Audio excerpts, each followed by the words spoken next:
About 2 or 3 months ago, I posted a series of 3 videos that gave a detailed view of the starboard engine room on Battleship, Texas. Now, I took 3 because I wanted to give detailed descriptions of what happened on each of 3 different levels that are within the room. There was only one problem with it. Practically nobody watched it. And upon further review, I realized that I had made a really serious mistake, which was I made it too blasted long. All 3 together took about 45 minutes. So in order to make up for that, I'm reshooting it. And this time, we're going to do a very fast tour. In fact, we're going to keep it to 10 minutes. But in any case, it's enough to give you a good idea of the size of the engine and some appreciation for its complexity. If you want to know a lot more, those 3 videos are still out there, and in fact, I'll provide links to them in the description. So sit back, 10 minutes of your time once I stop what I'm doing right now, and we'll go through the engine. I'm now standing on the upper grate in the starboard engine room. I've just come down this ladder, and the first thing we're going to do is quickly walk forward. This is the front of the engine. What I want to show you is the big 14-inch diameter steam main that comes in. It's that right there. It goes through a steam separator that takes out any water that might have gotten in it. And then it goes aft, where it then enters the main steam valve, which is back over in there, but we really can't see it too well from here. So we're going to walk back around on the inboard side of the engine. And what we're going to see is that this is a 4-cylinder engine. Now this is what we call in 3 stages, though, or a triple expansion. The first thing that we have right here is the forward low pressure cylinder. Then just after that is the high pressure cylinder. Then behind that, this is the intermediate cylinder, and then another low pressure cylinder. In between what look like cylinders are actually valves. There, and then back forward at the very forward end up there. What they do is they take in steam.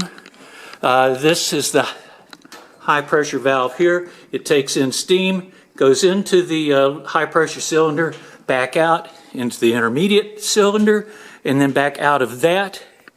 And where it splits, goes aft to the low pressure cylinder valve, and then forward to that one back there.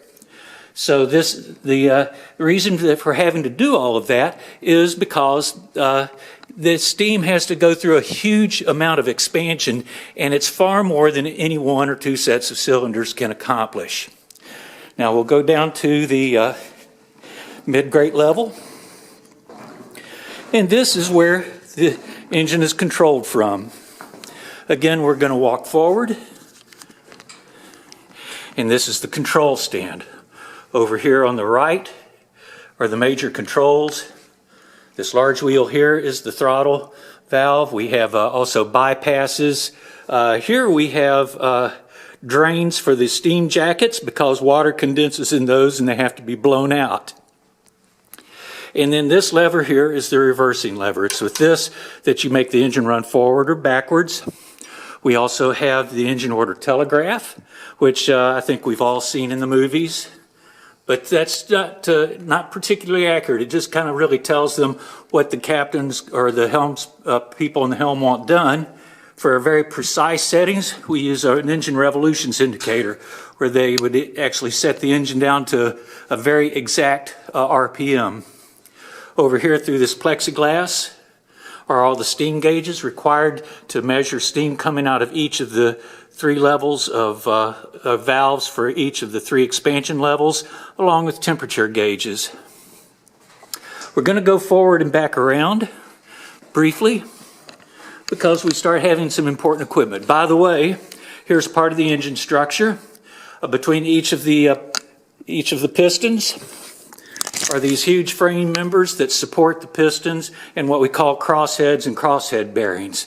Once we walk forward here, what we're able to see is the top of what's called the hot well, which is where water that is condensed back from the steam is sent back to makeup. It's also called the makeup feed water tank. That big cylinder there, that giant thing, is the main condenser for the engine. It takes all the residual, real low pressure, just almost waste steam, converts it back to water so that it can be sent back to the holding tanks. You'll see that there's a long shaft that runs beside the engine there that can rotate. That's the reversing shaft, and we'll see how that works here in just a minute.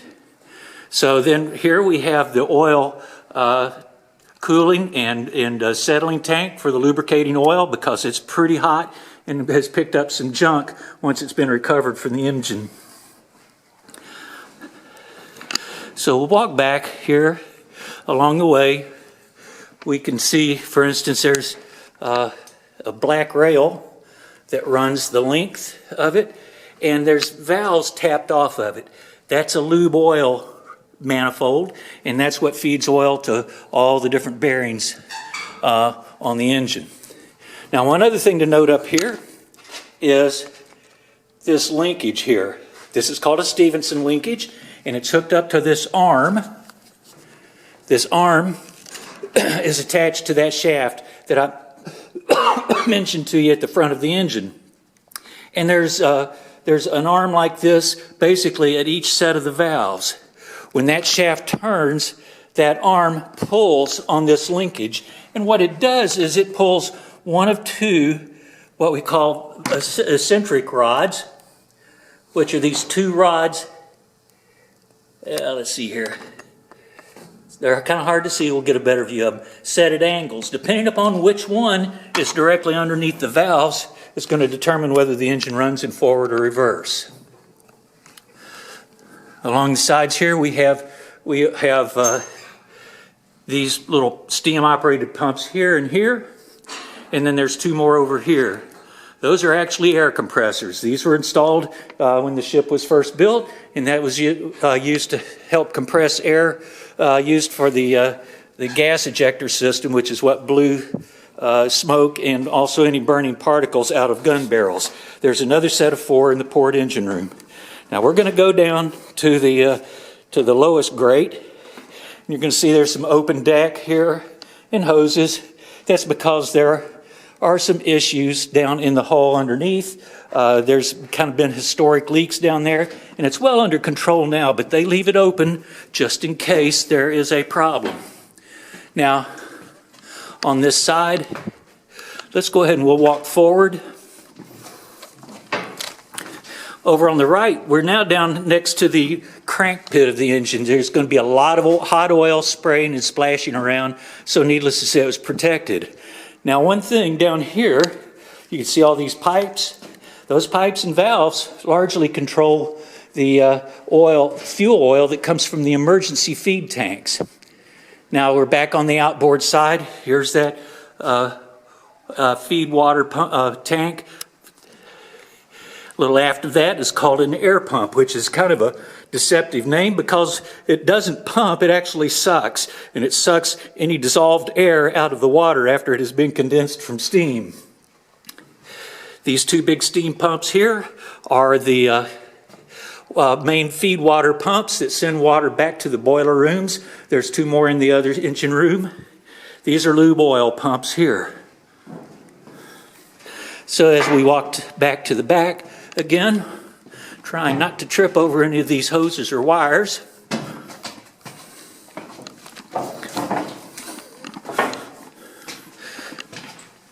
We're going to walk around to the back of the engine and step over this little bridge here. And back here, we can look in here, and here's the crank pit. Now, I've already done a little walkthrough video, so I'm not going to go into any detail. But here's the two eccentric rods that are kind of set at angles to one another. You can see there.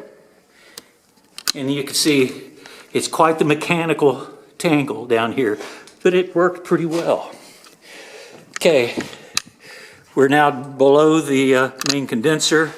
Here's a huge pump that pumped cooling water through it to condense the steam. And then here are two more pumps. These are fire and bilge pumps. They could be used to either drain flooded compartments or provide pressurized water to the fire mains. This is the what we call the secondary or auxiliary condenser. All the waste steam that came off of all these little pumps around here came back to here, and that's where it was condensed. And lastly, underneath this big red box is what we call the thrust bearing. Now, since they've got some things on top of it, I'm not going to try to open it. But what it basically did was when the crankshaft, or when the prop shaft turned, the prop, all that force was converted from rotational force into thrust. And that thrust came right back up this shaft, and if allowed to enter the engine, it would almost instantly wreck the engine. Well, these thrust bearings convert that thrust energy and send it basically down into the frame of the ship, and this is the heart of it. This is what takes all that thrust from the propeller and puts it into the ship's hull. So there's a lightning quick view of the engine room.